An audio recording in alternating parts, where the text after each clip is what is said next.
За Хятад улсаас 5 сарын 16-нд 13 сая Америк доллар буюу 36.4 тэрбум төгрөгийг өгсөн юм байна.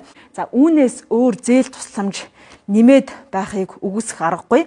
За энэ мөнгийг юунд зарцуулсныг нээлттэй ил тод болгохыг олон нийт энэ цаг үед шаардаж байгаамаа. Манай улсад олон улсын байгууллага болон гадаад улс орнуудаас үзүүлсэн зээл тусламжийн мөнгийг жагсаахад нийтдээ 673 сая Америк доллар буюу төгрөгөөр 1.9 их 80 төгрөг болж байна.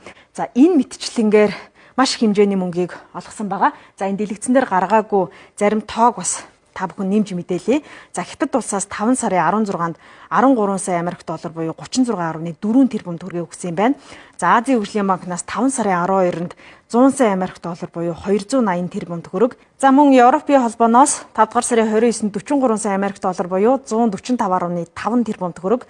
Мөн Европын холбооноос 5 сарын 29-нд 16 сая Америк доллар буюу 54.1 тэрбум төгрөг.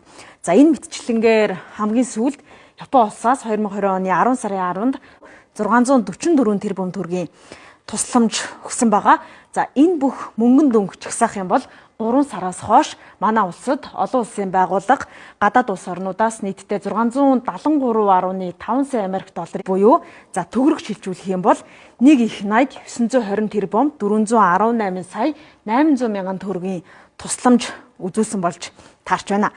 За энэ мөнгөн дүн бол бид нар Shape Mongolia байгууллагатай хамтраад гаргасан дүн. За үүнээс өөр зээл тусламж нэмээд байхыг үгүйсэх аргагүй. За энэ мөнгийг юунд зарцуулсныг нээлттэй ил тод болгохыг олон нийт энэ цаг үед шаардаж байгаамаа.